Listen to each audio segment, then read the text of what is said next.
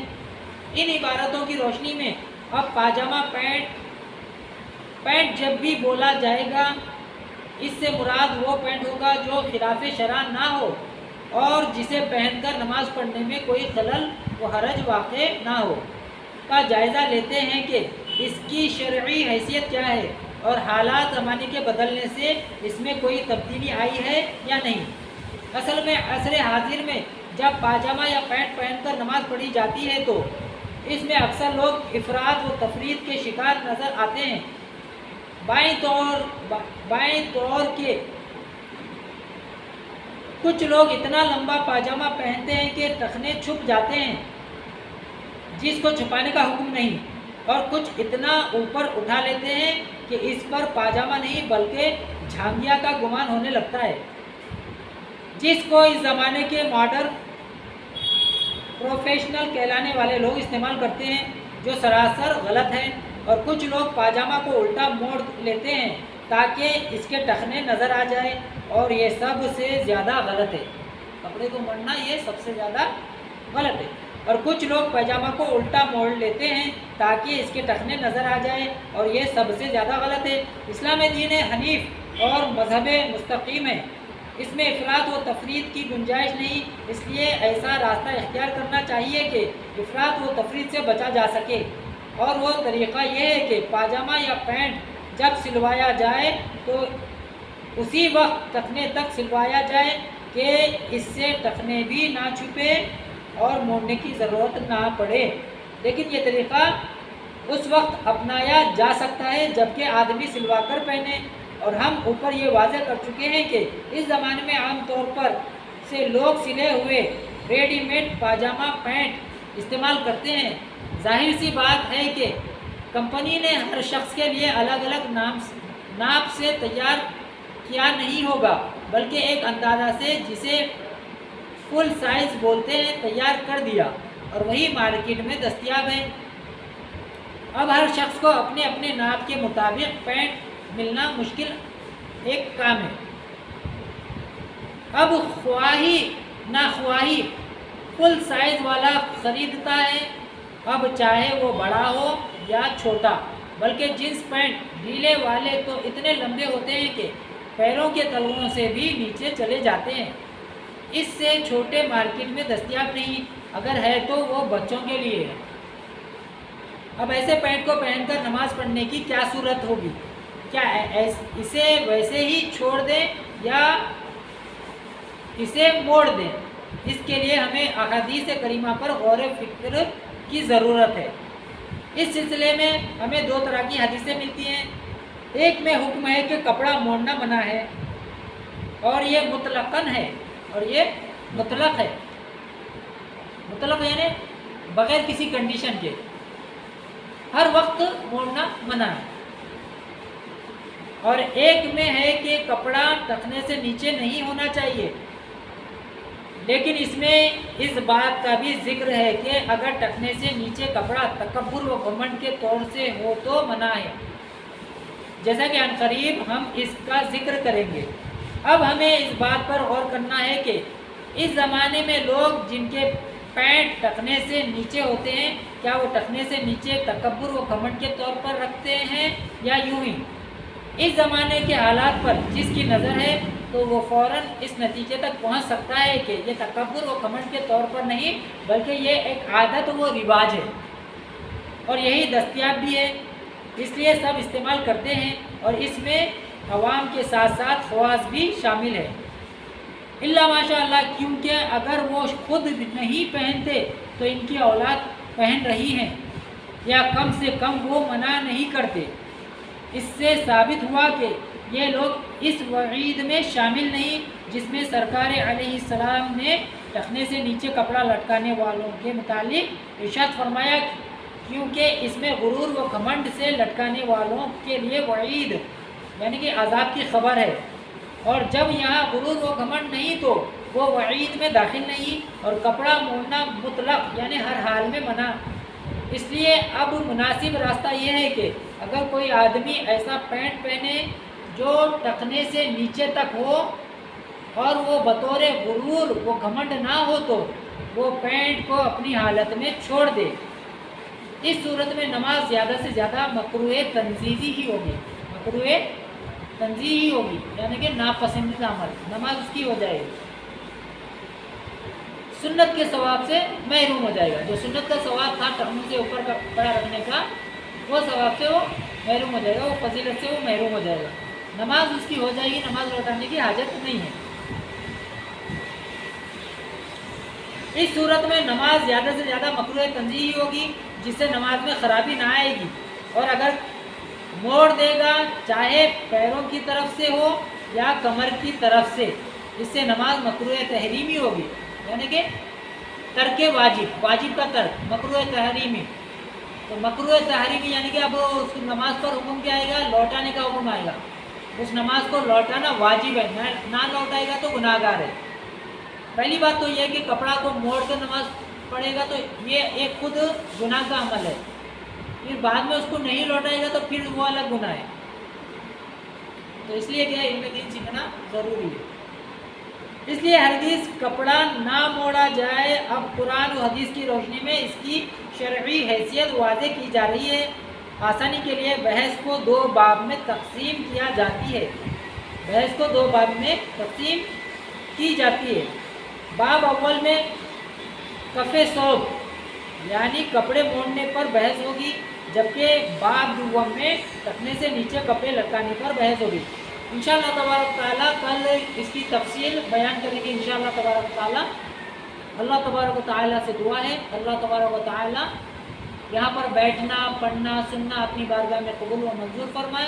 یا اللہ تبارک تعالیٰ پڑھنے، سننے، کہنے، سمجھنے میں اگر کوئی کوتاہی ہو گئی تو تیری رحمت سے اسے درگزر فرما، تیری بارگاہ میں سے قبول و منظور فرما۔ یا اللہ تبارک تعالیٰ آج کا تیری رحمت سے ملنے والا ثواب ہدیۃ تحفۃ نبی کریم صلی اللہ علیہ وسلم کی بارگاہ میں پیش کرتے ہیں، قبول و منظور فرما۔ آپ صلی اللہ علیہ وسلم کے وسیلے سے آدم علیہ السلام سے لے کر اب تک اور اب سے لے کر قیامت تک جتنے بھی مسلمان آئیں گے اور جتنے بھی مسلمان انتقال کر چکے ان سب کو بھی سال کرتے ہیں، قبول و منظور فرما۔ قال اللہ تبارک و تعالی فی شان حبیبہ ان اللہ وملائکتہ یصلون علی النبی یا ایھا الذین آمنوا صلوا علیہ وسلموا تسلیما اللہ تعالی عنا محمدا وهو اهله بفضل سبحان ربک رب العزة عما یصفون وسلام علی المرسلین والحمد للہ رب العالمین۔